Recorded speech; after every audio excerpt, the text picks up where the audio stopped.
নির্দিষ্ট সমাকলে একটা গুরুত্বপূর্ণ সূত্র আছে, যেটা হচ্ছে 0 to a fx dx equal two integration 0 to a f a minus x dx।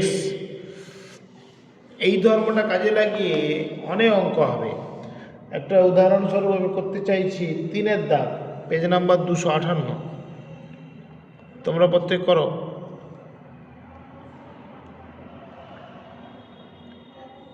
ধরি i সমান integration 0 to π/2 sin x by sin x plus cos x dx। 4 নম্বর সূত্র, মানে এটা সূত্র যখন আমি লিখিয়েছিলাম এটা 4 নম্বরে ছিল এই সূত্রটা। এইটা দেখো, এই সূত্র লাগিয়ে কীরকম হবে, ইন্টিগ্রেশন 0 to π/2 সাইন, এইখানে হচ্ছে a মাইনাস এক্স, এখানে a মানে π/2, a মাইনাস এক্স মানে হচ্ছে π/2 minus x by sine π/2 minus x plus cos π/2 minus x dx সমান integration 0 to π/2 cos x by cos x plus sin x dx। এটারও বাম পাশে আই আছে। এই প্রথমটাকে আমি নাম দিলাম 1 নম্বর, এটাকে নাম দিলাম 2 নম্বর। এবারে 1 নং ও 2 নং যোগ করে পাই i প্লাস i সমান integration 0 to π/2 sin x by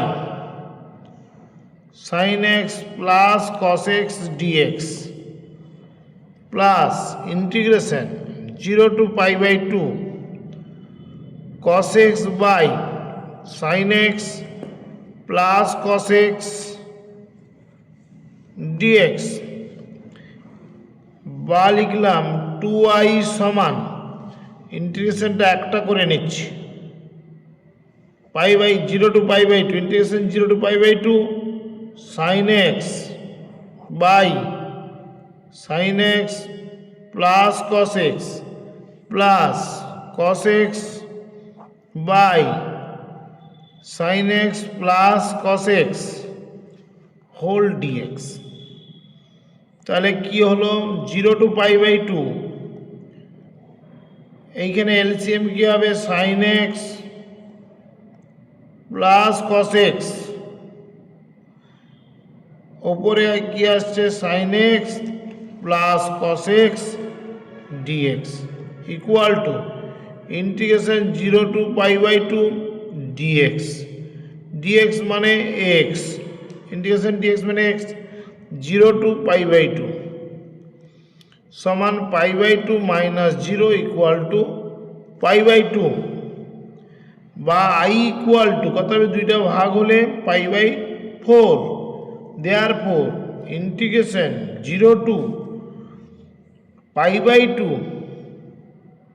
sin x by sin x plus cos x dx equal to π/4। এটা উত্তর। এইভাবে আমার চ্যানেলটাকে ফলো করো, দিলে পরপর আমি অঙ্ক দিতে থাকবো।